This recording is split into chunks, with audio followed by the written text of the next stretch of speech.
పాటు తెలంగాణ ఎస్టీయు మాజీ ఉపాధ్యక్షులు భుజంగరావు గారు ఉన్నారు. ఒకసారి వారిని వెల్కమ్ చేద్దాం. చాలా అంశాలున్నాయి, వారితో చర్చించేటి మాట్లాడే ప్రయత్నం చేద్దాం. నమస్తే అండి. నమస్తే. ఎట్లా చూస్తారు ఉపాధ్యాయులకు సంబంధించినటువంటి అంశము పెండింగ్ బకాయిలు రావాలంటూ, అదేవిధంగా రిటైర్మెంట్కి సంబంధించినటువంటి పెండింగ్ కూడా చాలా ఉన్నాయని నిన్న ధర్నా కూడా చేశారు. చాలా పార్టీల చుట్టూ వాళ్ళు తిరుగుతున్నటువంటి పరిస్థితులు చూస్తాను. ఎట్లా చూడొచ్చు ఈ పెండింగ్ బకాయిల గురించి? ప్రభుత్వం ఎందుకు దీంట్లో చర్యలు తీసుకోలేకపోతా ఉంది? వారి పట్ల ఎందుకు మాట్లాడలేకపోతా ఉన్నారు ఇప్పుడు ఉన్నటువంటి మంత్రులు కావచ్చు, లేకపోతే దానికి సంబంధించినటువంటి శాఖ మంత్రి కావచ్చు? ఎట్లా చూస్తారు? ఈ రాష్ట్రంలో మార్చ్ 2031 మార్చ్ 2024 నుండి నిన్నటి వరకు పట్టిగారే మొన్న అసెంబ్లీ సెషన్లో ఏం చెప్పిండంటే 20,505 మంది రిటైర్ అయ్యారు టీచర్స్ అండ్ ఎంప్లాయీస్ అని చెప్పాడు. ఇంకొక 1000 మంది యాడ్ అయ్యారు. లాస్ట్ మంత్కి ఈ మంత్ 1000 మంది యాడ్ అయ్యారు. అంటే సగటున 800 నుంచి 1000 మంది ఎవ్రీ మంత్ రిటైర్ అవుతున్నారు. ఎంత విచిత్రంగా ఉందంటే, రిటైర్డ్ అంటే టైర్డ్ పర్సన్స్.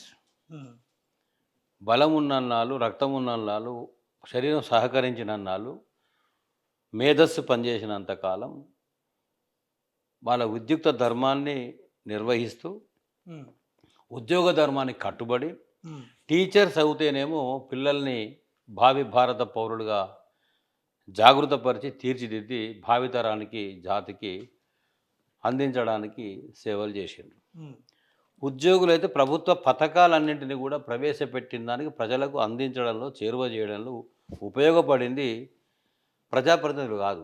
ప్రజాప్రతినిధులు చట్టసభలో చట్టాలు చేయొచ్చు కాక, పథకాలు రూపొందించవచ్చు కాక, పథకాలు చేరడానికి, ప్రజలకు లభించడానికి, పేదల ఇళ్లల్లో వెలుగులు వాళ్ళ జీవితాల్లో ఉండడానికి కారకులు ఎవరయ్యా అంటే ఉద్యోగులు, అధికారులు.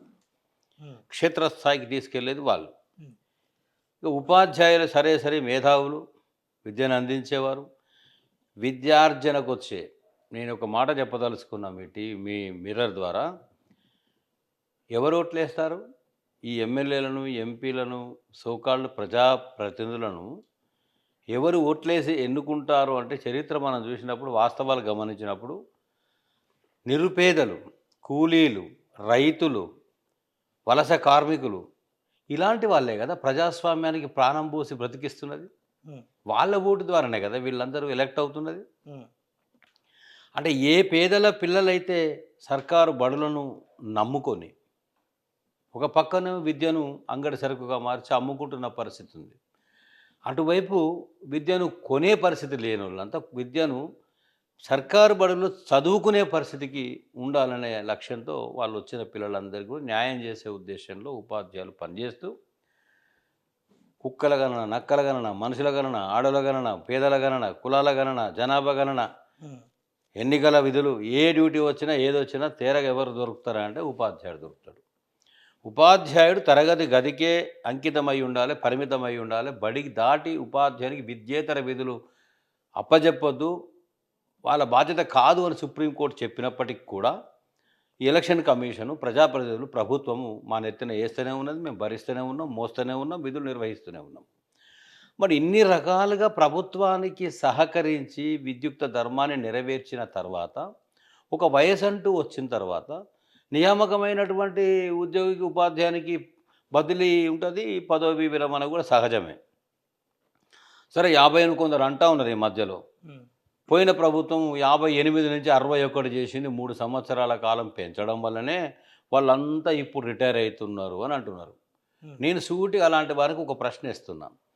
అయ్యా, 2014 జూన్ 2 తెలంగాణ రాష్ట్రం ఏర్పడి కేసీఆర్ గారు ముఖ్యమంత్రి అయిన తర్వాత, సమైక్య రాష్ట్రంలో సమైక్య ఆంధ్ర పాలకులు ముఖ్యమంత్రులు ఉన్న కాలంలో కానివ్వండి, 58 సంవత్సరాలు నిండిన వాళ్ళంతా కూడా పదవి విరమణ చెందినరు కదా. ఉమ్మడి రాష్ట్రంలో కానీ, తెలంగాణ రాష్ట్రంలో కానీ 2014 తెలంగాణ రాష్ట్రం ఏర్పడ్డ మరుసటి నెల నుంచి, ఆ నెల 30 అంటే జూన్లో ఏర్పడితే జూన్ 30, 2014 నుంచి 58 సంవత్సరాలు నిండిన వాళ్ళు అప్పుడు కూడా రిటైర్ అయ్యారు కదా. ఇలా 58 ఇయర్స్ కంప్లీట్ చేసుకున్న వాళ్ళంతా ఆయా డిపార్ట్మెంట్లలో ఉద్యోగులు, ఉపాధ్యాయులు, అధికారులు రిటైర్ అవుతూ 2021 వరకు వచ్చింది. 2021లో కూడా శాసనసభలో ముఖ్యమంత్రి గారు పదవీ విరమణ వయస్సును 3 ఏళ్ల కాలానికి పెంచుతున్నా అని ప్రకటన చేసింది. ఉమ్, అంటే ఆ కాలానికి గతానికి ఒకసారి మనం చూసుకుంటే వాళ్ళందరికీ కూడా ఈ రకమైనటువంటి దుస్థితి పట్టలేదు కదా. పదవీ విరమణ ప్రయోజనాలు అంటాం, దాని ప్రయోజనాలను కూడా ప్రభుత్వం బాకీ పడ్డ బకాయిలు, ఉమ్, ఆ బకాయిలు చెల్లించడం లోపల ఏ ప్రభుత్వం వైఫల్యం చెందలే. అన్ని ప్రభుత్వాలు విజయవంతంగా కడుపులో పెట్టుకొని కళ్ళల్లో పెట్టుకొని ఉద్యోగులను ఉపాధ్యాయులను అధికారులను చూసుకొని గౌరవంగా బ్రతికే విధంగా మాకు వచ్చే పెన్షన్ అందించారు, మాకు వచ్చే రిటైర్డ్ బకాయిలు సకాలానికి వచ్చినాయి. ఇట్లాంటి దౌర్భాగ్య పరిస్థితి లేదు. ఇప్పుడు ఇదే రేవంత్ రెడ్డి గారు ఆనాటి పిసిసి ప్రెసిడెంట్గా సోకాల్డ్ ఉన్నటువంటి ఇప్పుడు క్యాబినెట్ మంత్రులు కావచ్చు, కాంగ్రెస్ నాయకులు సీనియర్ నాయకులు కావచ్చు, మేనిఫెస్టో రాసిండ్రు కదా. అవును. మేనిఫెస్టో ముందర పెట్టుకొని మీరు మేనిఫెస్టో కమిటీ డ్రాఫ్ట్ చేసేనాడు ఉమ్, మీకు ఆలోచన లేదా, అవగాహన లేదా? మీరు 6 నెలలనే పిఆర్సీ ఇస్తామని అన్నారు కదా. డిఎల్ పెంచుతుంది. 2 డిఏలు పెండింగ్ ఉన్నాయి, మేము రాగానే పెండింగ్ డిఏలు చెల్లిస్తాము, ఇక డిఏ పెండింగ్ ఉండనే ఉండదు మా టైంలో అని చెప్పారు కదా. అవును. మొదటి తారీఖు వేతనాలు మీకు ఇవ్వడం లేదు, ఈ ప్రభుత్వం అరిగోస పంచుకుంటుంది టీఆర్ఎస్ గవర్నమెంటు, మేము వచ్చినాక చూసుకొని ప్రతి మొదటి తారీఖు నాడు వేతనాలు వస్తాయి అని చెప్పారు కదా. ఉమ్, బదిలీలు పదోన్నతులు అందరికీ చేస్తామని చెప్పారు కదా. ఇట్లా మాకు అనేక రకాలుగా మమ్మల్ని కూడా నమ్మించి వంచిన పరిస్థితి కనబడతా ఉంది. అయ్యా మీరు 2 డిఏలు పెండింగ్ ఉన్న కాలంలో ఒక డిఏ ఇవ్వడానికి టీఆర్ఎస్ ప్రభుత్వం జీవో తీస్తే ఆ జీవో మీద ఎలక్షన్ కమిషన్ కంప్లైంట్ చేసింది ఇదే రేవంత్ రెడ్డి గారు కదా. ఆ డిఏ అప్పుడు ఆగిపోయింది కదా. రైతు బంధు ఇవ్వడానికి సిద్ధం చేసిన టైంలో రైతు బంధు మీద కంప్లైంట్ చేసింది ఇదే రేవంత్ రెడ్డి గారు కదా. అప్పుడు కూడా అది ఆగిపోయింది కదా. మరి ఎన్నికల కమిషన్కు కంప్లైంట్ చేసి ఆపినందువల్ల ఆగిందా, లేదా డిఏలు బకాయి పడ్డాయా, లేదా ఉద్యోగ ఉపాధ్యాయ పెన్షనర్స్ అంతా కూడా టీఆర్ఎస్ ముఖ్యమంత్రి కేసీఆర్ గారి పరిపాలనలో మేము విసిగిపోయినాం, ఇబ్బందులు పడ్డాం, కష్టాలు పడ్డాం, మొదటి తారీఖు వేతనాలు వస్తలేవు, అబ్బాయి అరిగోసపడ్డాం, ఈ ప్రభుత్వం మాకు వద్దు, చాలా మంచిగా మాటలు చెప్తా ఉన్నాడు, గొప్ప గొప్ప వాగ్దానాలు చేస్తూ ఉన్నాడు, ఈయన కనుక అధికారంలోకి వస్తే ఇక మేము దేనికి ఇబ్బంది పడే అవసరం ఉండదని చెప్పేసి ఉద్యోగులు ఉపాధ్యాయులు పెన్షనర్స్ నమ్మి ఓటేసింది కదా. అందరు గుద్దింది కదా నీకు ఓటు. మరి అట్లా గుద్దుతేనే కదా నువ్వు ముఖ్యమంత్రి అయ్యాలి. అక్కడ కూర్చుంది మెస్సీతో ఫుట్బాల్ ఆడమని నిన్ను గెలిపించింది, అందాల పోటీలకు 300 కోట్లు ఖర్చు పెట్టమని నిన్ను గెలిపించింది, గ్లోబల్ సబ్మిట్ పెట్టి 100 కోట్లు తగలబెట్టమన్నా నిన్ను చేసింది, ఫ్యూచర్లో లేని దగ్గర ఫ్యూచర్ సిటీ కట్టమన్నా నిన్ను చేసింది. ఇదంతా అభివృద్ధి కోసమే కదా చేసేది మరి ప్రభుత్వం. అభివృద్ధి అనే ముసుగులో అరాచకాలను చేస్తూ అవినీతికి బాజాప్తా గేట్లు తెరుస్తూ ధారావాహికంగా నడుస్తూనే ఉన్నాయి కదా. కాంగ్రెస్ ప్రభుత్వం వచ్చిన కాడి నుంచి అవినీతికి ఎక్కడన్నా అవినీతి లేదని విన్నామా, అక్రమాలు జరగడం లేదని విన్నామా? నేనంటున్న మాట కాదు, నేనేదో రేవంత్ రెడ్డి గారు నాకు శత్రువు కాదు, కాంగ్రెస్ నాకు గిట్టని పార్టీ కాదు.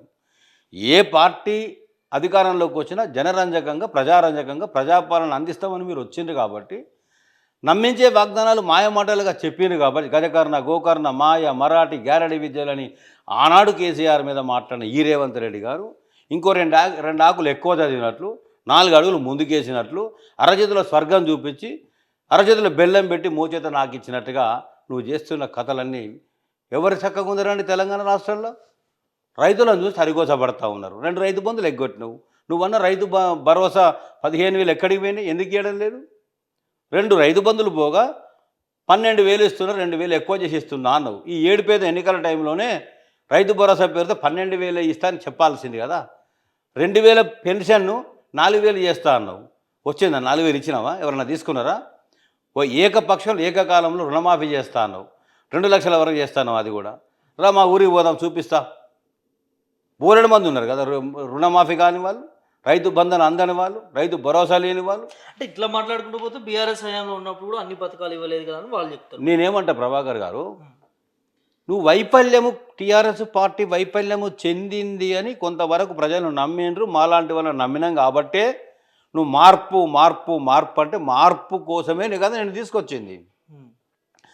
మార్పు వచ్చిన తర్వాత ప్రజాపాలన ఎట్లుంటుందో దాని రుచి ఎట్లుంటుందో ఇప్పుడు తెలుస్తూ ఉంది కదా. రెండవది 4th ఎస్టేట్ ఇస్తా అన్నావు. 4th ఎస్టేట్ ఏందండి? మీడియా స్వేచ్ఛ. ఉందా మీడియా స్వేచ్ఛ? బందిపోటు దొంగలను పట్టుకపోయారు కదా మొన్న జర్నలిస్టులను. మీ యూట్యూబ్ ఛానల్స్ వాళ్ళని ఇదే యూట్యూబ్ ఛానల్స్ వాళ్ళ సహకారంతో ప్రచారంతో అధికారంలోకి వచ్చిన కాంగ్రెస్ పార్టీ ఈ రేవంత్ రెడ్డి ముఖ్యమంత్రిగా ఉండి యూట్యూబ్ ఛానల్స్ని ఆ చెంప ఈ చెంప వాయించాలి, మొత్తం మెడలోడు తగిలించుకొని వస్తారు. వాడు జర్నలిస్టే వీడు జర్నలిస్టే గొట్టంగాలని ఒక్కసారి కాదు అనేక సందర్భాల్లో అవమానం చేసినావు కదా. అంటే ఓడ దాటదాకా ఓడమల్లన్న, ఓడ దాటిన తర్వాత బోడి మల్లన్న. అంటే అవకాశవాద రాజకీయాలు చేయడానికి వచ్చినావా, అవసరవాద రాజకీయాలు చేయడానికి వచ్చినావా? నేను సూటిగా అడిగేది, నా పదవి విరమణ చెందిన ఉద్యోగ ఉపాధ్యాయులకు చేతులెత్తి దండం పెట్టి నేను చెప్తా ఉన్నా, మీ ఆర్తనాదాలు, మీ గోస, మీ అరిగోస, మీ కష్టాలు కళ్ళల్లో నీళ్లు తెప్పిస్తూ ఉన్నాయి. మనసు ద్రవించిపోతుంది. అనేక మంది ఇక్కడికి వస్తారు నా ఇంటికి, అన్నా నేను చచ్చిపోతా, నాకు అవకాశం లేదన్నా, అప్పిచ్చిండన్నా, నా ఇంటి చుట్టూ తిరుగుతుండన్నా, 2 ఏళ్ళు కావచ్చిందన్నా, వాడు నమ్ముతలేడన్నా, పరువు తీస్తుండన్నా, ఇది ఇష్టం వచ్చినట్టు మాట్లాడుతుర్రన్నా, నా ఇంటికి వాళ్ళని వీళ్ళని మనుషులను పంపిస్తుర్రన్నా, నేను ఇంట్లో ఉండి లేడనిపించుకుంటూ కూడా లోపలికి వచ్చి చూస్తుర్రన్నా, నీ ఇంట్లో ఉండే అవకాశం లేదన్నా, నేను కనబడకుంటే ఎక్కడన్నా వెళ్ళిపోతా అన్నా అని అట్లా 5-6 మంది వెళ్ళిపోయారు కదా. ఆలోచించి మా గుండె పగిలి మంచం బట్టి క్యాన్సరు, కిడ్నీసు, హార్ట్ జబ్బులు వచ్చి చచ్చిపోయారు కదా. 50 మంది వరకు చనిపోయారు కదా ప్రభాకర్ గారు. ఉంటే ముఖ్యమంత్రి మాట్లాడుతూ ఒక మన ఉద్యోగ నియామక పత్రాలు ఇచ్చుకుంటూ, మీ తల్లిదండ్రులు మర్చిపోవద్దు, మీరు ఎక్కడున్నా కూడా ఖచ్చితంగా వారికి మీ చోదరుడు వాదోడుగా మీకు వచ్చే జీతంలో వారికి ఇవ్వాల్సిందే, లేకపోతే నేనే కట్ చేసి ఇచ్చే జియో కూడా తీసుకొస్తా అనేది ముఖ్యమంత్రి మాట్లాడారు. అంటే అంత ప్రేమ ఉన్నటువంటి ముఖ్యమంత్రి ఇవాళ ఎందుకు ఈ రిటైర్డ్ ఉద్యోగులకు సంబంధించి ఇవ్వలేకపోతా ఉన్నారంటే అదంతా నాటకమే అనుకోవచ్చా, స్టేజ్ల మీద ఊదగొట్టే ఉపన్యాసాలు అనుకోవచ్చు? ఇప్పుడు ఉద్యోగులకు ఉపాధ్యాయులకు ఇచ్చేది నువ్వు చక్కగా ఇస్తే వాళ్ళకు తెలివి ఉంది, వాళ్ళు కూడా తల్లిదండ్రులకు ప్రేమించేటోళ్ళే, అభిమానించేటోళ్ళే. అయ్యవ్వకు బువ్వ పెట్టనోని రేవంత్ రెడ్డి చూసిండేమో, వాళ్ళ అన్నదమ్ములు గట్టనే ఉన్నారేమో, వాళ్ళ అయ్యవ ఇబ్బంది పడుతున్నారేమో, పడ్డరేమో. మా ఉద్యోగ ఉపాధ్యాయుల దగ్గరకు వస్తే మీరు సరిగా అమ్మకు అయ్యకు చూసుకోకపోతే, అన్నం పెట్టకపోతే 15% వేతనాలు కట్ చేస్తా అని ఎట్లా అంటాడండి? అంటే ఎట్లా ఉంటుంది, అమ్మకు అన్నం పెట్టినోడు పినతల్లికి బంగారు గాజులు చేయిస్తా అన్నట్టు ఉంది కథ ఈ ముచ్చట. మాకు ఇస్తే మా అమ్మకో మా అయ్యకో పెట్టుకుని మాకు తెలుసు కదా రేవంత్ రెడ్డి గారు. మీతో చెప్పించుకొని మీరు పెట్టమంటేనే బువ్వ పెట్టే పరిస్థితులు మేము లేము కదా. నీకంటే గొప్ప సంస్కారవంతులం, నీకంటే మేధావులం, నీకంటే ఆలోచన ఉన్న వాళ్ళం, విచక్షణ ఉన్న వాళ్ళం. కష్టాల్లోకి వెళ్ళి కన్నీళ్ళకి వెళ్ళి ప్రభుత్వ పాఠశాల చదివి నేను ఎదిగి తొక్కుకుంటూ వచ్చినాను అన్నావు కదా. నువ్వు ఎంతమంది దొక్కినావు తెలియదు, కానీ ఇప్పటికైతే బ్రహ్మాండంగా దొక్కుతూనే ఉన్నావు. రైతులను దొక్కినావు, కార్మికులను దొక్కినావు, ఆటో వాళ్ళని దొక్కినావు, ఉద్యోగులను దొక్కినావు, పెన్షనర్లు దొక్కినావు, ఉద్యోగులను దొక్కుతున్నావు. ఇక కాంగ్రెస్ సీనియర్స్ గురించి ఆయనే అన్నాడు కదా, హోంగార్డే 30 ఏళ్ళు పనిచేస్తాడు హోంగార్డు, నేను ఐపీఎస్ డైరెక్ట్ పాస్ అయ్యి వచ్చినా అన్నాడు. మరి గిట్ల కొంటే గిట్ల పీసీసీ వస్తుందని, గిట్ల మేనేజ్మెంట్ చేసే సీఎం అవుతుందని పాపం మా సీనియర్స్కు తెలవనట్టుంది. ఇక ఈ మధ్యలో మొత్తుకుంటా ఉన్నారు సీనియర్స్ మంత్రులంతా, నన్ను అల్లిరికిచ్చిండు, నా మీద ఇవి రాపించిండు, నా మీద అవి రాపించిండు, మీడియాల మీద దాడి చేపిస్తుండు, పేపర్లలో దాడి చేపిస్తుండు, మేము బతికే అవకాశం లేదని ఒక మంత్రి అయితే పాపం, నేను బతకడం విషయం లేకపోతే ఇంత విషయం ఇచ్చి సంపూర్ణాను అన్నాడు. ఇక ఈ మధ్యలో బట్టి విక్రమార్క గారి పరిస్థితి చూస్తూనే ఉన్నాం. ఇక ఆయన అమెరికాకు పోయిండట, 4 రోజులు 3 రోజులు టైం దొరికితే ఇప్పుడైనా మాట్లాడుకుందాం, 4 మంత్రులు మన దగ్గర కూర్చొని ముచ్చట పెట్టుకొని వీని పీడ ఎట్లా వదిలించుకోవాలని ముచ్చట పెట్టిండట. కానీ అక్కడనేమో రాహుల్ గాంధీ గారు రాజ్యాంగం పట్టుకొని దేశమంతా తిరుగుతూ రాజ్యాంగం బచావో అని ఆయన అంటాడు. ఇక్కడ అసలే బచావో లేదు కదా, ఇక్కడ మొత్తం తబా అవుతుంది కదా. అంటే నువ్వు ఓటేయమని వచ్చినప్పుడు నిరుద్యోగులకు మాయమాటలు చెప్తే సెంట్రల్ లైబ్రరీకి పోయి ఓటేయండి, నిరుద్యోగులకు ఏటా 2 లక్షల ఉద్యోగాలు ఇస్తా అన్నావు. విచిత్రమని నవ్విపోతారు ఎవరికని చెప్తే. పొన్నం ప్రభాకర్ అంటాడు 50,000 ఇచ్చినా అని, లక్ష ఉద్యోగాలు ఇచ్చినా అని. సిద్ధిరాబాబు అంటాడు 60,000 ఇచ్చినా అని, ఇంకో మంది అంటే 70,000 ఇచ్చినా అని. నిరుద్యోగులను ఒరే మీరు అంత ఎవర్రా, 50,000, 60,000, 70,000, లక్ష ఉద్యోగాలు ఏడొచ్చినాయిరా మనకి, సస్తున్న రోడ్ల మీద నిరుద్యోగులు మొత్తుకుంటా ఉన్నారు. అంటే ఏ వర్గం కూడా సబ్బండ సకల వర్ణాలు వర్గాలు తెలంగాణ రాష్ట్రంలో ఎవ్వరూ మనశ్శాంతితో లేరు, ఎవ్వరూ గౌరవప్రదమైన జీవితంతో బతకడం లేదు, అనగారిపోతున్నారు, నాశనమైపోతున్నారు. తెచ్చుకున్న తెలంగాణ కళ్ళ ముందట తెరలైపోతుంటే మాలాంటి మేధావులకు, మాలాంటి ఉపాధ్యాయులకు అయ్యో దీనికోసమేనా మేము తెలంగాణ టీచర్స్ జేఏసీ చైర్మన్గా పనిచేసి దెబ్బలు తిని తన్నులు తిని తిట్లు తిని రోడ్డు మీద పడ్డది, బొక్కబోర్ల పడ్డది, ఉద్యమాలు చేసింది, రోడ్డు పట్టుకుని పోరాటాలు చేసింది, తెచ్చుకున్న తెలంగాణ ఎంత గొప్పగా ఉంటుందో అంటే 10 ఏళ్ల కాలంలో చూసింది కదా, ప్రత్యక్ష అనుభవమే కదా. మార్పుకి ఇంత గొప్పగా ఉంటుందని అనుకోకపోతే కదా అన్నారు. మొన్న నేను ఒక ఊరికి పోయాను, మా ఊరికి పోయినా, ఇంత వ్యవసాయం భూమి ఉంటుంది నాకు. ఆ ఊరికి పోతే ఒక ఆయన, ఓ సారు నీ దండం పెడతావు అని ఓటేసినందుకు చెప్పు తీసుకొని కొట్టుకోవాలి, చెప్తాను కొట్టుకుంటున్నాను. అరే ఏందయ్యా రేవంత్ రెడ్డికి కాంగ్రెస్కి ఓటేసి నువ్వు చెప్తాను ఎందుకు కొట్టుకుంటున్నావు అంటే, ఆ ముండకోడుకు నాకు దొరుకుతలేడు సార్, దొరుకుతామని దొరికించుకొని రెండు చెప్పులు ఎరగదాకా కొడుతుంది కదా, నాకు దొరుకుతలేడు కదా సార్, మరి ఏం చేయాలి, తప్పు చేసింది నేనే కదా, ఓటేసింది నేనే కదా, అందుకే నా చెంపలు నేను కొట్టుకుంటున్నాడు. యూరియాల రైతులు పరిసస్తున్నాడు ఆడ చలికాలం 2 రోజులు 3 రోజులు ఆడ నీలుగుతూ ఉన్నారు, చెప్పులు పెట్టి సంచులు పెట్టి, బువ్వ లేకుండా బుక్కి లేకుండా. అది కేంద్ర ప్రభుత్వంతో సంబంధం ఉంటుంది. రాష్ట్ర ప్రభుత్వం చేయాల్సినటువంటి యూరియా కోసం పోరాడుతుందనేది మన మంత్రి మాట్లాడుతున్నాడు. దాని మీద మీరేం చెప్తారు? చక్కటోడు సంసారం చేస్తే హ్మ్. ఇంట్లో అంతా కూడా సర్దుకుంటూ వస్తాడు, ఎవరికేం బాధ ఉండదు. హ్మ్. సగం సగం తెలిసినోడు, పరిపాలన లేనోడు, అనుభవం లేని రేవంత్ రెడ్డిని ఏకంగా తీసుకుపోయి ముఖ్యమంత్రిని చేసినటువంటి రాహుల్ గాంధీ, ప్రియాంక గాంధీ, సోనియా గాంధీ పట్టుకొని అడగాలి. నిజంగా తెలంగాణ రాష్ట్రానికి వచ్చేటువంటి ముఖం లేకనే తప్పించుకొని తిరుగుతున్నారని అర్థమవుతుంది. నచ్చిండుగా ఉప్పల్కి రాహుల్. ఒకటి పోలీస్ బందోబస్తు మధ్యలో, హ్మ్. పోలీస్ బందోబస్తు మధ్యలో మెస్సీ ఫుట్బాల్కి అది కూడా హ్మ్. ఘనకార్యం తెచ్చినటువంటి ముఖ్యమంత్రి, ఆల్ ఫిట్టు, అన్నిట్లో అన్నిట్ల నెంబర్ 1, ముంచుట్ల నెంబర్ 1, దగా చేసేట్ల నెంబర్ 1, అవినీతుల నెంబర్ 1, అక్రమాల నెంబర్ 1. నాకు కప్పాలు కట్టుట్లా కూడా బ్రహ్మాండంగా నాకు వచ్చేటి నాకు వస్తున్నాయి, నా సంచులు నాకు టైం చేరుతున్నాయి.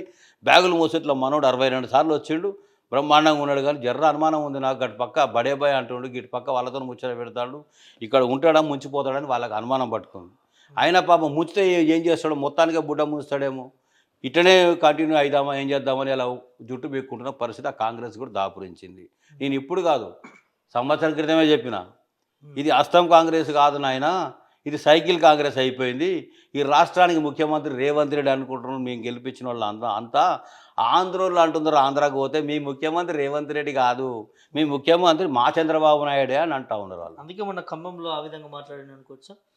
మీ ముఖ్యమంత్రి ఆ చంద్రబాబు నాయుడే సంవత్సరం కింద అన్నారు. నేనన్నా మా ముఖ్యమంత్రి చంద్రబాబు నాయుడు ఎట్టయితాడా, మేము ఓట్లేసి గెలిపించుకుంటే కాంగ్రెస్ గెలిచింది, సీఎం రేవంత్ రెడ్డి ముఖ్యమంత్రి అయ్యిండు, పరిపాలన ఆయన చేస్తుంటే 4 రోజులు కానీ మీకు అన్నీ అర్థమవుతాయి అన్నాడు. అర్థమవుతున్నాయి. అన్నట్టు అర్థం. గోదావరి జలదోపిడీ అవుతున్నది, అర్థమవుతుంది. కృష్ణా జలాల జలదోపిడీ జరుగుతున్నది, ఏమేమి జరుగుతున్నాయి అన్ని కల్లారా చూస్తున్నాం. ఇక్కడి పరిశ్రమలన్నీ కూడా ఏపీకి వెళ్ళిపోతున్నాయి, తరలిపోతున్నాయి. జీడిపి దెబ్బతిన్నది, పర్ క్యాపిటల్ ఇన్కమ్ దెబ్బతిన్నది, దేంట్లో ఎక్కడ కూర్చునే చక్కదనం లేదు, రియల్ ఎస్టేట్ సంఖ్య నాకిపోయింది, ఉద్యోగస్తులు ఇబ్బంది పడుతూ ఉన్నారు, అన్ని రకాల కష్టాలు ఉన్నాయి. ఆయన రేవంత్ రెడ్డి గారికి ఏం చెప్పాలి, 100 వీడియోలో చెప్పిన నేను, ఆయనకు సైకలాజికల్ డిజార్డర్ జబ్బు ఉంది, బాగు చేసుకోండి అని చెప్పిన నేను. మానసికమైనటువంటి ఒక వ్యాధి ఉన్నటువంటి సైకో ఏం చేస్తాడంటే, మాట్లాడిన తర్వాత మాట్లాడుతున్న దాంట్లో సంబంధం లేని విషయాన్ని తీసుకొచ్చి పెడతాడు. దేవతల గురించి అట్నే మాట్లాడినాను, గాంధీ భవన్లో మీటింగ్ పెట్టినాడు, మాట్లాడి ఈ దేవతలు ఉంటారు, ఆ దేవతలు ఉంటారు, తాగిన అనుకుంటారు, తాగను అనుకుంటారు, ఎగరడం అనుకుంటారు, ముంచడం అనుకుంటారు అని దేవతల మీద కామెంట్స్ చేసి దేవతలను అవమానపరిచిన పరిస్థితి. ఎదురుగానే ఉన్న బీజేపీ వాళ్ళంతా దాడి చేసి, ధర్నా చేసి, గెరావ్ చేసిన పరిస్థితి, ముట్టడి చేసిన పరిస్థితి చూసిన కల్లారా. మొన్న పోయి ఖమ్మంలో మీటింగ్ పెట్టి మాట్లాడుతున్న దాంట్లో పోయిందేమో సిపిఐ పార్టీ మీటింగ్, మాట్లాడేదేమో వాళ్ళ కింద 4 మంచి మాటలు చెప్పి, నువ్వేం చేస్తున్నావు రాష్ట్రానికి 4 మాటలు చెప్పి, బాధపడుతున్నదానికి భరోసా చెప్పి, ధైర్యం చెప్పి, నేను చేయబోతున్నాను చెప్పి చేస్తే ప్రజలు కూడా నమ్ముతారు, వింటారు. నువ్వు ఆడికి పోయి మాట్లాడి ఎన్టీ రామారావు టీడీపీని నెత్తిన పెట్టుకొని, చంద్రబాబు నాయుడు నెత్తిన పెట్టుకొని మోసి చివరికి కడుపులో ఉన్నటువంటి విషము, అసెంబ్లీలో అన్నాడు కదా ఒకసారి రేవంత్ రెడ్డి, కడుపులో విషం చూడు అధ్యక్ష, కడుపులో ఉన్నది, వాళ్ళ ముఖాలు చూడు అధ్యక్ష మాడిపోయినాయి, వాళ్ళ కడుపులో ఉన్న విషం ఉన్నది, హరీష్ రావు ముఖం చూడు అధ్యక్ష, కేటీఆర్ ముఖం చూడు అధ్యక్ష అని అన్నాడు. నిజంగానే మరి అదే ఖమ్మంలో మాట్లాడుతూ టీడీపీ ఇక్కడ లేకుండా పోయింది, దానికి కారకుని నేనే, చంద్రబాబు నాయుడు నేను మీ ఇద్దరం చేసిన అరాచకం వల్లనే బీఆర్ఎస్ జాగ్రత్త పడ్డ వల్లనే మూటాముళ్ళు చదువుకొని 10 ఏళ్ళు కామన్ క్యాపిటల్ ఉన్నా మా గురువు గారు వెళ్ళిపోయాడు, నేనేమో ఇక్కడ ఉన్నా, నేను చేసే కాడికి చేసుకుంటూ వస్తున్నా, నా గురువు చెప్పేటివన్నీ అమలు పరచుకుంటూ వస్తున్నా. ఇప్పుడు ఏం అక్కడికి వచ్చిందంటే కథ, బీఆర్ఎస్ గద్దెలు కూల్చండి, టీడీపీ వాళ్ళంతా లేవండి, మేల్కొనండి, క్యాడర్ నేను పిలిపిస్తున్నా అన్నాడు. సిగ్గుండాలి. రాష్ట్ర ముఖ్యమంత్రి వైండి శాంతి భద్రతలకు విఘాతం కలిగించే విధంగా, లాండ్ ఆర్డర్ దెబ్బతినే విధంగా ఒక రాష్ట్ర ముఖ్యమంత్రి ఒక పొలిటికల్ పార్టీ గద్దెలను కూల్చమని ఇంకొక పొలిటికల్ పార్టీ క్యాడర్కు పిలిపించే స్థాయిలో నువ్వు ఉంటావా? నువ్వు ఒక ముఖ్యమంత్రివా? నువ్వు ఒక హోంమంత్రివా? దీని మీద ఎందుకు అగ్రనాయకులు కాంగ్రెస్ నేతలు యాక్షన్ తీసుకోలేకపోతా ఉన్నారు తెలంగాణకు సంబంధించి? ఇప్పుడు ఎవ్వరు ఏం మాట్లాడని పరిస్థితిలోకి తొక్కుకుంటా వచ్చిన ఆయన అందరికీ కూడా ఏమంటారు చూడు ఊళ్ళల్లో లేగలకు ఏం పెడతారు ఎడ్లకు దున్నపోతులకు ఏం పెడతారు నాగలు దున్నేటప్పుడు పక్కన ఏం వేయకుండా అని బుట్టి పెడతారు. అవును. వాళ్ళందరికీ కూడా బుట్టి పెట్టి బుట్టి ఇప్పటప్పుడు ఇప్పుతాడని పెట్టే మీద పెడుతున్నాడు. ఉమ్. తర్వాత మళ్ళీ బుట్టి కట్టేస్తున్నాడు. ఉమ్. ఇక మరి ఏం చేయాలో వాళ్ళు ఎప్పుడు మాట్లాడాలి. ఊరి కడుపు నిండా వాళ్ళకి బాధలే ఉన్నాయి, ఉమ్. కడుపు నిండా వాళ్ళకి కష్టాలే ఉన్నాయి, గుండె నిండా బాధలే ఉన్నాయి. అయ్యో తెలంగాణ 140 సంవత్సరాల కాంగ్రెస్ పార్టీ కదా, ఇచ్చింది మేమే అనుకొని అధికారంలోకి వస్తే మేము చెప్పిన మాటల్లో మాయ మాటల్లో మా భాగం కూడా అంతో ఇంతో ఉన్నది. మన అందరిని దాటేసి ఈ రేవంత్ రెడ్డి గారు మరి ఇట్లా పని చేస్తూ ఉన్నాడు, ఈయనను ఎట్లా కంట్రోల్ చేయాలి ఏం చేద్దామనే దాంట్లోకి అందరు కూడా అనుకుంటున్నారు. ఎంతో కాలం ఉండదు, పాప పంకిలం ఏదో ఒక రోజు పగులుతుంది. పగిలిన రోజు రేవంత్ రెడ్డి గారి స్వరూపము నైజము అంతా కూడా బయటకు వస్తుంది. ఇప్పటికే మాయ మాటలను నమ్మిన మోసపోయిన వంచబడ్డ నిరుద్యోగులు రైతులు సకల వర్గాల ప్రజలంతా కూడా గ్రహించారు. కర్రు కాల్చి వాత పెడతాందుకు ఆయన రేవంత్ రెడ్డి గారి భాషలో కర్రు కాల్చి పిర్రలకు వాత పెడతాందుకు సిద్ధంగా ఉన్నారు, రెడీగా ఉన్నారు. కాకుంటే టైం రావాలి, సందర్భం రావాలి. మొన్న అయినాగా గ్రామ పంచాయతీ ఎన్నికలు 4000 పైచీలకు గ్రామ పంచాయతీలు గెలిచిందంటే అధికారంలో ఉన్న మీ కాంగ్రెస్ పార్టీ ఫెయిల్ అయినట్లే కదా, దెబ్బతిన్నట్లే కదా, మీకు ఎక్కడో పొరపాటు జరుగుతుంది, లోపం ఉన్నట్లే కదా. సరి చేసుకోకపోతే పరిస్థితి రోజు రోజుకు అట్నే ఉంటుంది. అంటే మీ అనాలిసిస్ ప్రకారం అన్న మీరు చాలా రాజకీయ అనుభవం ఉంది మీకు కూడా, ఎట్లా చూస్తారు 9 టెండర్లకు సంబంధించి బొగ్గు కుంభకోణం జరిగిందని బీఆర్ఎస్ పార్టీ ఆరోపణ చేస్తుంది. దానికి సంబంధించిన అంశం కూడా ఉప ముఖ్యమంత్రి కూడా దాని టెండర్ని రద్దు చేసినటువంటి అంశం చూస్తుంది. ఎట్లా చూడొచ్చి నిజంగానే కుంభకోణం జరిగింది అనుకోవచ్చా? ఏం జరుగుతుంది ఇప్పుడు పరిపాలన చేస్తున్నది కాంగ్రెస్ అనుకుంటే అర్థం ఉంది. ఈ స్కాంగ్రెస్ ఈ ఈ పార్టీయే స్కాంగ్రెస్. స్కాంగ్రెస్లో స్కాములు లేకపోవడం ఏంటి? ఉన్నాయి అంటే విచిత్రం, ఆశ్చర్యం అక్కర్లేదు, లేవంటే ఆశ్చర్యపడాలి. అన్ని చోట్ల అదే కదా. సింగరేణిలో 10 కోట్ల రూపాయలు తీసుకొచ్చి మెస్సీ ఫుట్బాల్ గ్రౌండ్ తయారు చేసుకున్నప్పుడే అర్థమైంది. వాళ్ళ కష్టార్జితం వాళ్ళ కంపెనీలో వచ్చే పొల్యూషన్కి రోడ్లు వెంబడ చెట్లు నాటి పార్కులు డెవలప్ చేసుకోవడానికి ఆరోగ్యకరమైన వాతావరణం కల్పించడానికి ఖర్చు పెట్టే నిధులయ్యి ఆ 10 కోట్లు తీసుకొచ్చి ఎంహెచ్ఆర్డీ బిల్డింగ్ కాడ గ్రౌండ్ తయారు చేసుకున్నందుకు 5 కోట్లు ఖర్చు పెట్టిండు.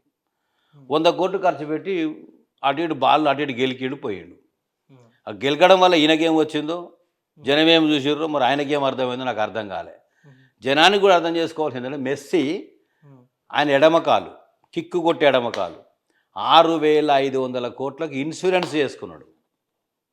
రేవంత్ రెడ్డి కిక్కు కొట్టమంటే బాల్ కిక్కు కొట్టడు, కొట్టలేదు. కారణం అది. ఆయన ఎక్కడ ఆడాలి? అర్జెంటీనాలో ఆడాలి, సాకర్ లీగ్ మ్యాచెస్ ఆడినప్పుడు అధికారిక మ్యాచెస్లో ఆడాలి. అనధికారిక మ్యాచెస్లో మెస్సీ ఆడితే కాలుకి ఏమన్నా అయితే బుడ్డ పైస రాదు. నువ్వు ఇస్తావని 6500 కోట్లు నా కాలు ఇన్సూరెన్స్ ఉంది, మై నై ఖేల్తా, ఐ డోంట్ ప్లే. మనం ప్లే ఎవరు చూసినాం? మెస్సీ ఆట చూస్తుంది పోయి. ఎవరు ఆట చూసినాము? రేవంత్ రెడ్డి ఆట చూసినాము. ఆట కూడా ఏం చూసినాం? మనమని పట్టుకపోయి మనమని దగ్గర తీసుకుపోయి మనమని సంకర పెట్టుకుపోయి బాల్ ఇటుగేలికి అడుగేలికి మనవంతో గెలికిచ్చిన పరిస్థితి చూసినాం. ఇదే రేవంత్ రెడ్డి గారు ఏం మాట్లాడిందండి? హిమాన్షి గురించి ఏం మాట్లాడి కేసీఆర్ అయ్యా జాగీరా తాత మనమని పట్టుకొని నాకితే ఇంట్లో నాకాలే, అధికారికంగా ఎట్లా తీసుకొస్తాడు ఎట్లా తెస్తాడు అని అన్నాడు. మరి ఎట్లా తీసుకుపోయింది ఈయన?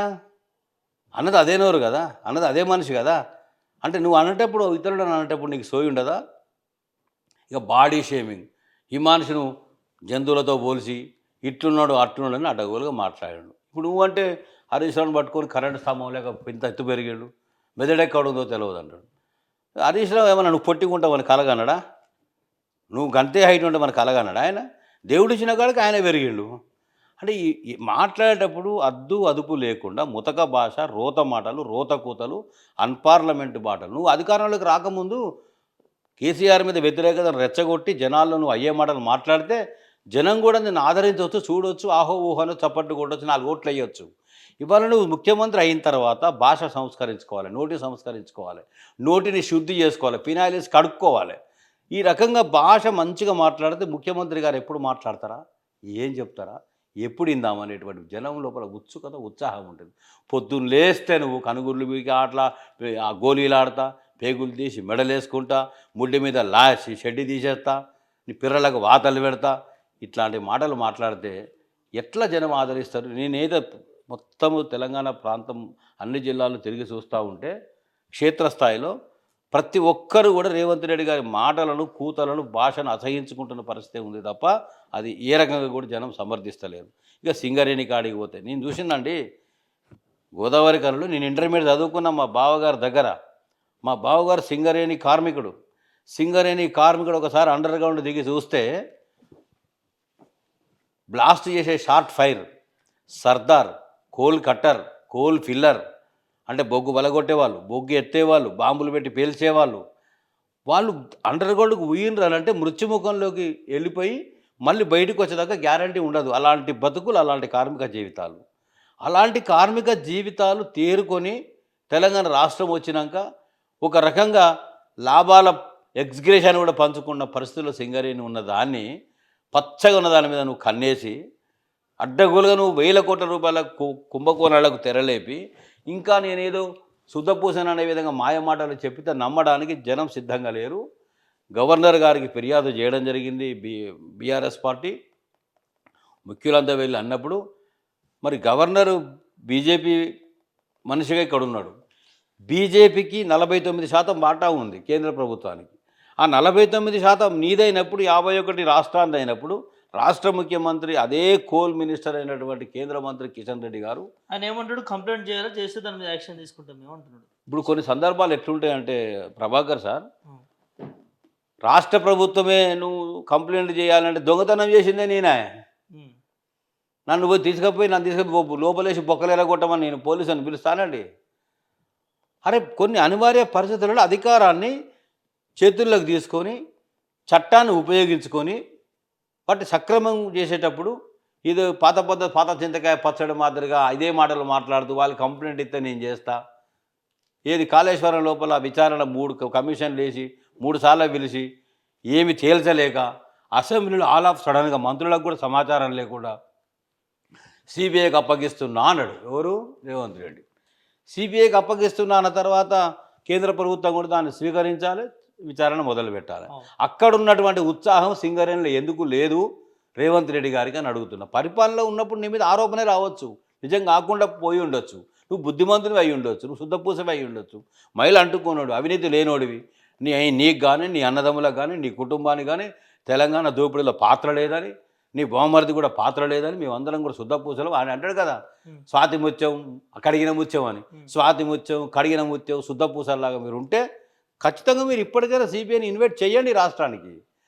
బీఆర్ఎస్ పార్టీ విషం నింపుకొని విషం మాటలు మీ మీద కావాలని ఆరోపణ చేస్తున్నారా, లేదా మీరు తెలంగాణ రాష్ట్ర సంపదను సింగరేణి కొల్లగొడతా ఉంటే అడ్డుపడతా ఉన్నారా అని తేలిపోద్ది కదా, ప్రజల ముందు కుల్లం అయిపోతుంది కదా. ఎందుకు మరి ముఖ్యమంత్రి ఇంత ఇష్యూ జరుగుతూ ఉంటే ఒకవైపు తెలంగాణకు సంబంధించి మరి ఎందుకు విదేశ పర్యటన అంటే ఏదో క్లాసులు సపరేట్గా క్లాసులు చెప్పించుకుంటున్నారంటూ ఒక లీకులు వస్తుంది సోషల్ మీడియాలో, ఏంటి ఎట్లా చూడొచ్చు ఇది? ఇప్పుడు ఒక టీచర్గా నేనేం చెప్తున్నా,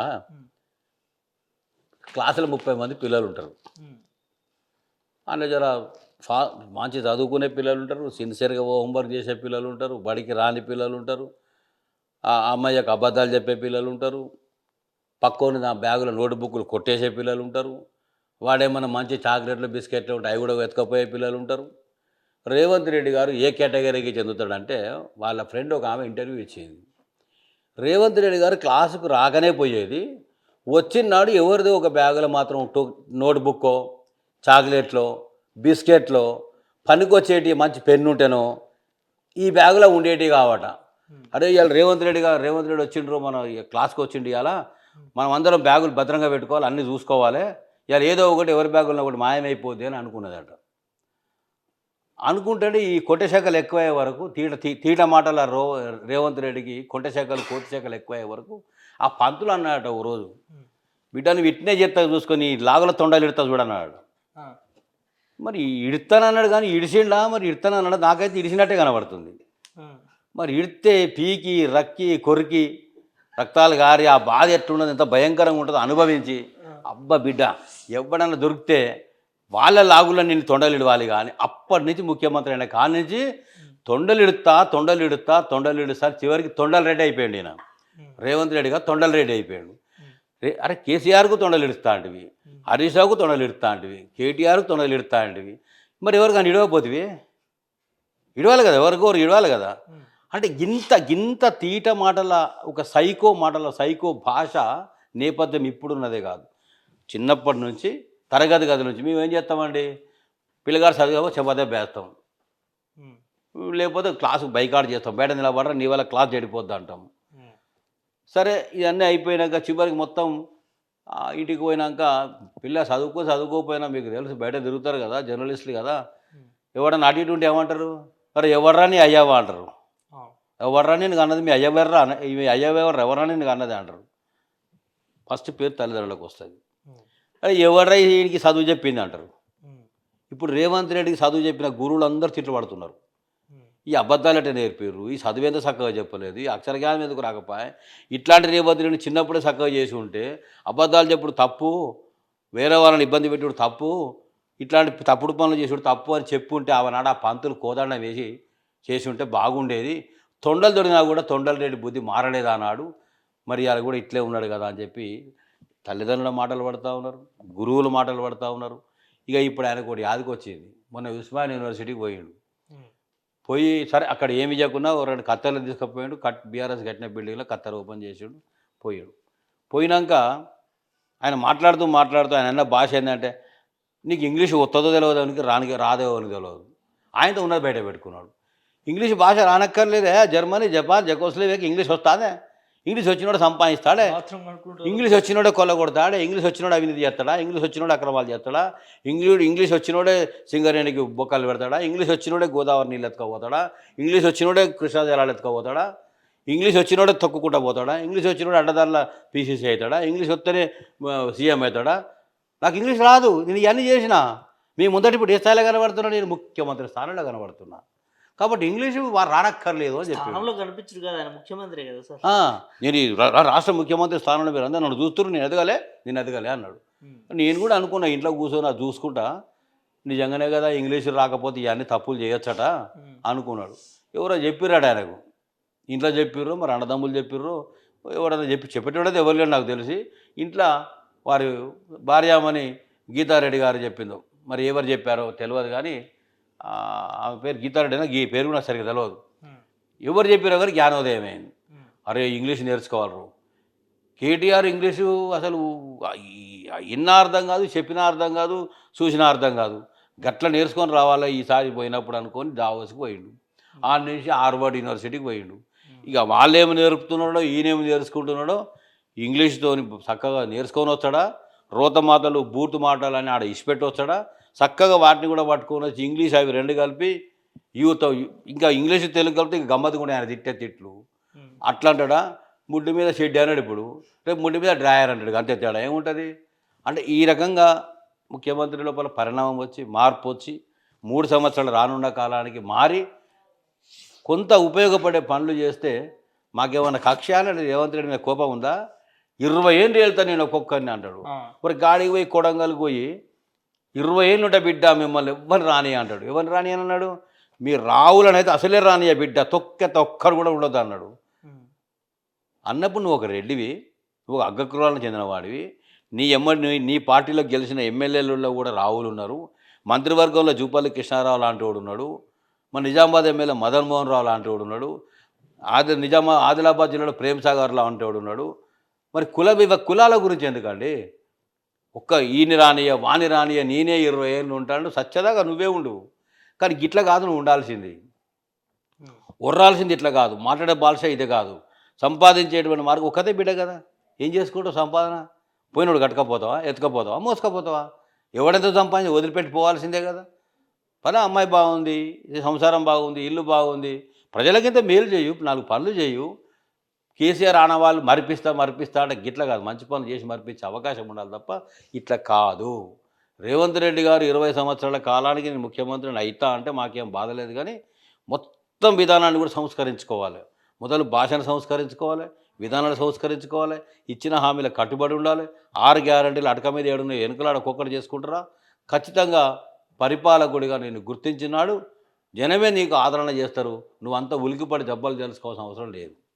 ఫైనల్గా ఎట్లా ఉండబోతుంది, మున్సిపల్ ఎలక్షన్స్ రాబోతూ ఉన్నాయి, ఎట్లా చూడొచ్చు బీఆర్ఎస్ పార్టీ చాలా హోప్ పెట్టుకుంది ఈ ఎలక్షన్లో ఖచ్చితంగా ఎక్కువ సీట్లు బీఆర్ఎస్ పార్టీకి కైవసం చేసుకోవాలని. ఎట్లా చూడొచ్చు ఇంకోవైపు ఫోన్ ట్యాపింగ్ కూడా నడుస్తూ ఉన్నది. అదేమన్నా బీఆర్ఎస్ పార్టీకి మైనస్ అయ్యే అవకాశం ఉన్నాయి ఈ సిచ్యువేషన్లో. ఇప్పుడు తమ్ముడు ప్రభాకరు, ఇప్పుడు బీఆర్ఎస్ పార్టీ మున్సిపాలిటీని గెలుచుకోవాలని అనుకోవడం, ఆశలు పెట్టుకోవడం కాదు. మున్సిపాలిటీస్ ఏరియాస్లో టౌన్లలో ఉన్న వాళ్ళంతా విద్యావంతులు, మేధావులు, ఉద్యోగులు, ఉపాధ్యాయులు, అరిగోసపడుతున్న రిటైర్డ్ ఎంప్లాయీస్. పడుతున్న కష్టాలు, జరిగిన మోసాలు, చేసిన వంచన మనకు అడుగడుగున గుర్తుకొచ్చి సరిగ్గా అందరి చేతుల్లో ఓటు అనే వజ్రాయుధం కర్రుంది, కొలిమిలో పెట్టండి, కాల్చండి. మున్సిపాలిటీలో ఓటు అవసరంతో ఇదే కాంగ్రెస్ మోసం చేసిన నాయకులు ముందుకు వచ్చినప్పుడు గురి చూసి దెబ్బ కొట్టండి, సమయం చూసి బాణం విడవండి. మీ ఓటు అనేటువంటి దాన్ని సద్వినియోగం చేసుకొని మార్పు కోసం తెచ్చుకొని మోసపోతాం కదా, దీనికంటే మొదటిదే బాగుండే కదా అని మున్సిపాలిటీలలో ఒక గుణపాఠం చెప్పాలి రేవంత్ రెడ్డి కంటే బీఆర్ఎస్కు పట్టం కట్టమని నేను చెప్తా ఉన్నా. బీఆర్ఎస్కు పట్టం కట్టండి. గెలిపించబోయే మున్సిపాలిటీ అత్యధిక స్థానాల వల్లనే బీఆర్ఎస్ లాంటి పార్టీ ప్రాణం, జీవం, బలం పెరుగుతుంది. బలం పెరుగుతుంది, బలగం పెరుగుతుంది, ధైర్యం పెరుగుతుంది, గొంతు పెరుగుతుంది, బలపడుతుంది. ఆ బలము, ఆ బలగం, ఆ గొంతు, ఆ గలం మన కొరకు ఉపయోగపడుతుంది. ఆ విధంగా మేధావులందరూ ఆలోచించాలని నేను కోరుతా ఉన్నాం. ఇక ఫోన్ ట్యాపింగ్ ఎంత విచిత్రం అంటే, పూర్వకాలంలో రాజులు పరిపాలన చేసేవాళ్ళు. రాజు ఆయన మజాలు ఆయన ఉండేటోడు. ఎవడన్నా తెలివికల్లా రాజు అయి ఉంటే, ఆ మంత్రి జర తెలివికల్లోడు అయి ఉంటే పరిపాలన ఎట్టేడిచిందో మనది ఒకసారి అట్ట పోయి బయటికి చూసి రాపోమంటే మారు వేషాలలో పోయి చూసుకొని వచ్చేటోళ్ళు. ఎవరు లేకపోతే రాజు కనుక బుద్ధిమంతుడైతే రాజు మంత్రో మారు వేషాల్లో పోయేటోళ్ళు. పోయి సాధారణ జనంతో మంచి చెడు మాట్లాడొచ్చేటోళ్ళు. జనం కష్టాలు తెలిసేవి, కన్నీళ్ళు తెలిసేవి, బాధలు తెలివేవి, బాగున్నది బాగాలేనిది అర్థమయ్యేవి. వారి పరిపాలనలో కొన్ని మార్పులు చేసుకునేవాళ్ళు. గానాడు గన్ని వందల ఏండ్ల కింద రాజరికం పాలనలో రాజులే గట్ల గూఢాచార వ్యవస్థను పెట్టి మంచి చెడు సేకరించిన వ్యవస్థ ఆనాడే ఉంది కదా. ఏ ముఖ్యమంత్రి వచ్చినా, ఏ ప్రభుత్వాలున్నా ప్రభుత్వాలకు ఇంటెలిజెన్స్ విభాగం ఉంటుంది. ఆ ఇంటెలిజెన్స్ విభాగము సమాచార సేకరణ చేస్తుంది. కొన్ని తెరచాటు నుంచి చేస్తారు, కొన్ని తెర ముందు నుంచి చేస్తారు. వివిధ మార్గాల్లో వాళ్ళు ఎట్లా సేకరించాలో అట్లా సేకరించే అవకాశాలు ఉంటే సేకరిస్తారు. అందులో వెస్టెడ్ ఇంట్రెస్ట్తోని ఆ మంత్రులకు, ఆ ముఖ్యమంత్రికో ఇంట్రెస్ట్ ఉండి phone tapping is nothing but నువ్వు నేను మాట్లాడుకునేది రహస్యంగా దొంగచాటుగా వినడం. విన్నరు నేను అంటున్నానండి, అలా నా ఫోన్ కూడా ట్యాప్ అవుతుంది అంటున్నా. అంటే చాలామంది అంటున్నారు ఈ మధ్యలో, మంత్రులే అంటున్నారు కదా. నీ ఫోన్ ట్యాప్ అవుతుందో లేదో ఎవరు చెప్పాలి? నీ ఫోన్ నీ జేబులు ఉంటుంది. నీ ఫోన్ హ్యాక్ అయ్యేది కొన్ని సిగ్నల్స్ వస్తాయి. నా ఫోన్ హ్యాక్ అయ్యిందని నీకు తెలిసిపోతుంది. నీ ఫోన్ ట్రాక్ అయితే నా ఫోన్ ట్రాక్ అయ్యిందని తెలిసిపోతుంది. ఇప్పుడు ఫోన్ ట్యాప్ అయినా ఎవరో వింటున్నారనేటువంటిది ఆరోపణలుగానే ఉంటాయి తప్ప వాటికి సాక్ష్యాలు కానీ ఆధారాలు కానీ లభించే అవకాశం ఉండవు. ఇంటెలిజెన్స్లో ఉన్నటువంటి ఆఫీసర్స్ కానీ పోలీస్ వ్యవస్థలో వాళ్ళ విధులు వాళ్ళు నిర్వహిస్తారు. ప్రభుత్వానికి నష్టం జరగబోయే చెప్తారు, ప్రభుత్వానికి మేలు చేసేవి చెప్తారు, ప్రజల స్పందన చెప్తారు. టెర్రరిస్టుల నుంచి ఒక దుష్టశక్తుల నుంచి పొంచి ఉన్న ప్రమాదాన్ని కూడా ముందస్తుగా నోటీస్ తీసుకొస్తారు. దాంట్లో ఫోన్ ట్యాపింగ్ అనేటువంటిది పెట్టి 2 ఏళ్ళు అవుతుంది.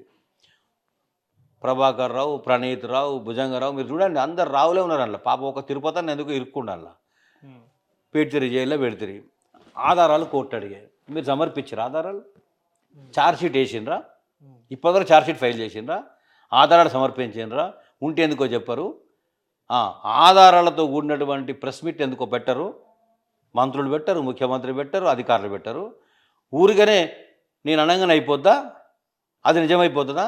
అంటే నిజము వినబడే లోపల అబద్ధం ఊరంతా తిరిగి వచ్చినట్లు వీళ్ళు చేసినటువంటి ఆరోపణల వల్ల బెడ్రూమ్లలో ఫోన్లు విన్నారు.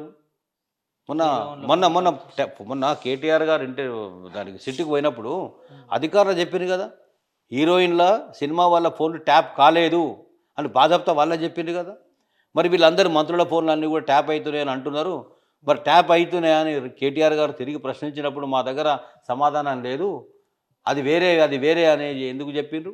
అంటే ఎవరు కూడా ఆరోపణలే ఉంటాయి తప్ప అవి నిరాధారంగా ఉంటాయి తప్ప ఆధారాలతో కూడినటువంటి వాస్తవాలు సత్యదూరమైనటువంటి మాటలు ఇవి. అంటే ఇది అదే కక్ష రాజకీయం అనుకోవచ్చు మరి విచారణ అంటే కక్షను మించిగా ఉమ్, అంటే మీరు చూడండి అసెంబ్లీ సెషన్ నడిచినప్పుడు జరిగినప్పుడు ఉమ్, అక్కడ పోలేక ఆగుతున్నాడు కానీ రేవంత్ రెడ్డి గారు ఉమ్. పోగలిగి ఉంటే మాత్రం మొత్తం పీక పడుకు కస కూసి అవతల బారేసినంత కోపము అట్లా ఉంటుంది ఆయన. ప్రతిపక్షం పైన ప్రతిపక్షం అంత కోపం ఉంటుంది. ఆ, అంటే ఎవరైనా ఎదురు మాట్లాడొద్దు, ఎవరు ప్రశ్నించొద్దు, ఎవరు అవినీతిని బయటికి తీయొద్దు, ఎవరు అక్రమాల గురించి చెప్పొద్దు. మీరు చేస్తున్నదంతా కరెక్ట్ అని మీ పార్టీ అంటే అనుండొచ్చు, మీ పార్టీ వాళ్ళు పడి ఉండొచ్చు, కానీ ప్రతిపక్ష పార్టీలకు ఏం కర్మ అండి. కానీ బీజేపీ పార్టీ కూడా న్యాయం కాదు. 8 మంది ఎంపీలను గెలిపించి 8 మంది ఎమ్మెల్యేలను గెలిపించి ప్రజా సమస్యలపైన గొంతు కలపండి, ప్రతిపక్ష పార్టీ లేవదీస్తున్న ఆరోపణలకు మీరు వాయిస్ కలపండి, మద్దతు ఇవ్వండి అని చెప్పి ప్రజలు కోరుకుంటా ఉంటే ఏనాడన్న చట్టసభలో వాళ్ళు వాయిస్ విప్పింది లేదు, మద్దతు తెలిపింది లేదు. క్షేత్రస్థాయి లోపల ఇద్దరు గల్లీలో దోస్తాను ఉంటారు, ఢిల్లీలో కొట్లాడుంటుందా? బడే బాయ్ చోటే బాయ్ ఎట్లయితాడండి? కాంగ్రెస్గా ముఖ్యమంత్రినే, లేకుంటే బీజేపీకా, లేకుంటే చంద్రబాబు నాయుడు ముఖ్యమంత్రా? ఈయన కాంగ్రెస్లో ఉన్నాడా, టీడీపీలో ఉన్నాడా, ఏ పార్టీలో ఉన్నాడు? అందరికి కూడా కన్ఫ్యూజన్, అందరికీ పిచ్చిలేపు. ఆ మధ్యలో నీకు కావాల్సింది చదువుకో. ఇది రేవంత్ రెడ్డి గారి పాలసీ. కాబట్టి రేవంత్ రెడ్డి గారి పాలనా విధానంలో ఫోన్ ట్యాపింగ్ అనేటువంటిది కక్షపూరిత రాజకీయాల్లో భాగమే తప్ప ఇంకొకటి కాదు కాక కాదు.